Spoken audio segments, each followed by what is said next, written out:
ఇప్పుడే ఒక అతను వచ్చాడు, మీరు చూశారు, ఇక్కడే ఉన్నాడు. ఈ పక్కన అతను అన్నమయ్య డిస్ట్రిక్టా, అన్నమయ్య జిల్లా. ఆయన భూమి వేరే వాళ్ళు కబ్జా చేశాడు. కబ్జా చేస్తే ఎక్కడెక్కడో తిరిగాడు.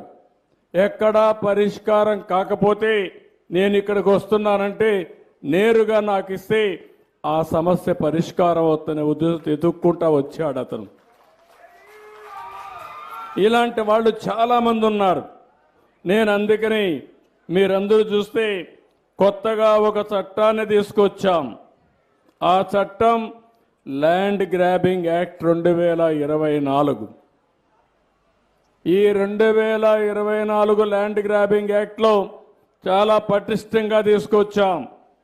ఎవరైనా సరే వేరే వాళ్ళ భూములు కొట్టేస్తే, కబ్జా చేస్తే అలాంటి వారిపైన చాలా కఠినంగా ఉంటాం.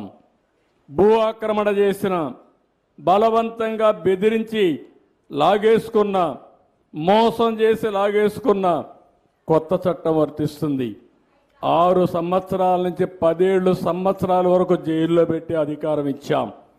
ఒకసారి ఎవరైనా సరే తప్పు చేస్తే వాళ్ళకు పీడీ యాక్ట్ కింద జైలుకు పంపించే హక్కు ఈ చట్టం కింద తీసుకొచ్చాం. గ్రామీణ ప్రాంతాల్లో, పట్టణ ప్రాంతాల్లో ఎక్కడ భూ కబ్జా జరిగినా ఆ భూ కబ్జా చేసిన వాళ్ళు జైల్లో పెట్టడమే కాకుండా ఎంత విలువ ఉంటుందో అంత విలువ చేసి ఫైన్ కూడా వేస్తున్నాం. ఒక పక్క ఫైన్ వేస్తాం, ఒక పక్క జైల్లో పెడతాం, ఒక పక్క ప్రభుత్వం ప్రూవ్ చేసుకోవడం కాదు, అది కబ్జా చెయ్యలేదని ప్రూవ్ చేసుకునే బాధ్యత కబ్జా చేసిన వాడికే పెడుతున్నాం. కాబట్టి వాళ్ళందరూ గుర్తుపెట్టుకోవాల్సిన అవసరం ఉంది. ఎవరైనా 1 సెంటు భూమి కబ్జా చేసిన కబద్దార్, జాగ్రత్తగా ఉండండి, తాట తీస్తాం, ఎవడిని వదిలిపెట్టాం. ఈ రాష్ట్రంలో ఇలాంటి దుర్మార్గులంతా ఎట్టి పరిస్థితుల్లో కూడా సర్వే కావడానికి వీలు లేదని చెప్పి కూడా నేను మీకు తెలియజేస్తున్నా. మా తమ్ముడు చెప్పినట్టు కబద్దార్, జాగ్రత్త. ఆ భూమి దగ్గరికి పోయినప్పుడే అతనికి జైలు కూడా కనపడాలి. ఈ భూమి దగ్గరికి వస్తున్నాం, రేపు మళ్ళా జైలుకు పోవస్తుందని భయపడితే ఆ భూమి దగ్గరకు వచ్చే పరిస్థితి కూడా ఉండదు. ఆ విషయం వీళ్ళు గుర్తుపెట్టుకోవాల్సిన అవసరం ఉంది. ఎందుకంటే ఈరోజు నేను చూశాను, దగ్గర 16,816 గ్రామాలకు గాను 6,698 గ్రామాల్లో రీసర్వే చేశారు. ఆ రీసర్వే చేసి దగ్గర 2,79,148 మంది ఫిర్యాదులు చేశారు. ఈ రీసర్వే తప్పుడు సర్వే జరిగింది. ఇప్పుడు కూడా ఇక్కడ ఒక 2 ఇచ్చారు. మాది 2 సెంట్లు పోయిందని, మాది 4 సెంట్లు పోయిందని. మా వాళ్ళు అంటారు 2 సెంట్లు 4 సెంట్లకి మళ్ళా రీసర్వే చేయలేము, లేకపోతే ఇది సమస్య పరిష్కారం చేయలేము అంటున్నారు. కానీ సానుకూలంగా ఆలోచించి ఏదో ఒక విధంగా ఆ సమస్య పరిష్కారం చేయడానికి కూడా మేము ప్రయత్నం చేస్తామని చెప్పి కూడా నేను మీకు తెలియజేసుకుంటున్నా. ఈరోజు మీరు చూసినప్పుడు 33 రోజుల పాటు ఈ సదస్సులు పెడుతున్నాం. ఈ సదస్సుల్లో నేను మా డిపార్ట్మెంట్కి ఒకటే కోరుతున్నా, ఎట్టి పరిస్థితుల్లో కూడా సమస్యలు పరిష్కారం చేసే బాధ్యత మనం తీసుకోవాలి. ఒకసారి 6 నెలలు పడుతుందా, సంవత్సరం పడుతుందా, మా రెవెన్యూ మినిస్టర్ గారికి చెప్తున్నా, నేను కూడా వదిలిపెట్టిన మళ్ళీ వస్తూ ఉంటా. నా దగ్గరికి ఒక్క పిటిషన్ కూడా రాని రోజున మీరు సమర్థవంతంగా డిపార్ట్మెంట్ రన్ చేసినట్టు.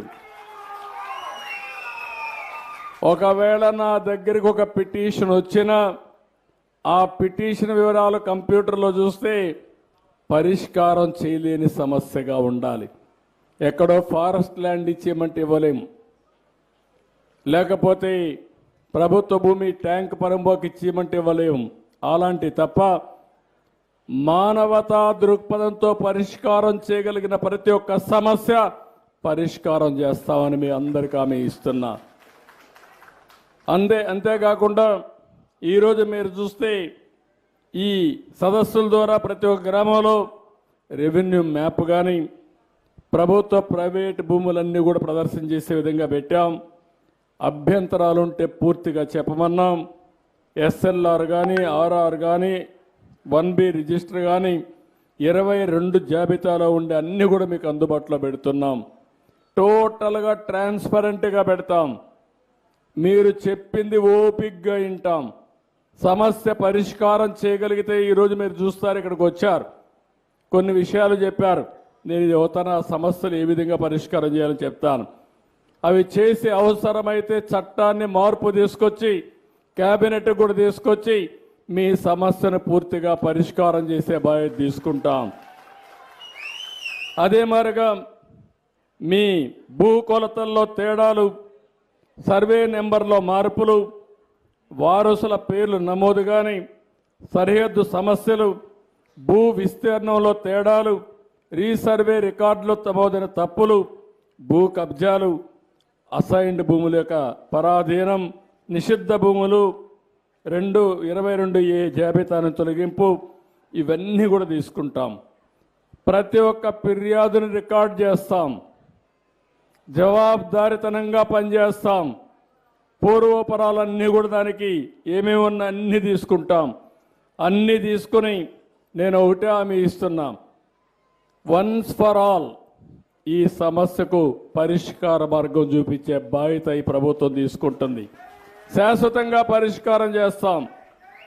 ఒకసారి ఆ రికార్డులు అప్డేట్ అయిన తర్వాత మీకందరికి కూడా మళ్ళీ పట్టాదారు పాస్ పుస్తకాలు ఇస్తాం. సర్వే కూడా పూర్తి చేస్తాం. ఆ సర్వే పూర్తి చేయడమే కాకుండా మీ పట్టాదారు పాస్కోలో QR కోడ్ కూడా పెట్టి మీరు మీ యొక్క భూమి మీ పేరుతో ఉందో లేదో చూసుకునేట్టుగా వసతి ఏర్పాటు చేస్తాం. అది చూసుకొని ఎక్కడ మీ భూమి ఉందో ఆ భూమి దగ్గర నేరుగా పోయేట్టుగా జియో ట్యాగింగ్ కూడా చేసి మీ భూమి దగ్గర మీరు పోయే పరిస్థితి వస్తుంది. ఎప్పటికప్పుడు మీ రికార్డ్స్ అన్ని వెరిఫై చేసుకునే పరిస్థితికి వస్తారు. ఇవన్నీ కూడా ఒక నిర్దిష్టమైన కాల పరిమితి పెట్టుకొని ఇవన్నీ పూర్తి చేస్తాం. ఇప్పుడు టెక్నాలజీ కూడా వచ్చింది. టెక్నాలజీలో మీరు చూస్తే జియో ట్యాగింగ్ చేస్తే ఇప్పుడు ఈ ఇల్లు ఇక్కడ ఉందంటే పలానాళ్ళ పేరుతో ఉందంటే నేను డ్రోన్ ద్వారా మీకు మెడిసిన్ కావాలంటే మందులు కావాలంటే మీ ఇంటి మీదకే పంపించే పరిస్థితికి వస్తుంది. అలాంటి టెక్నాలజీస్ వచ్చేసాయి. మొన్న మీరు చూశారు బుడమేరు వరదల్లో నేరుగా కింద నుంచి పైకి పంపించాలంటే మా వల్ల కాకపోతే డ్రోన్ ఉపయోగించుకొని పైకి ఆహారం పంపించాం.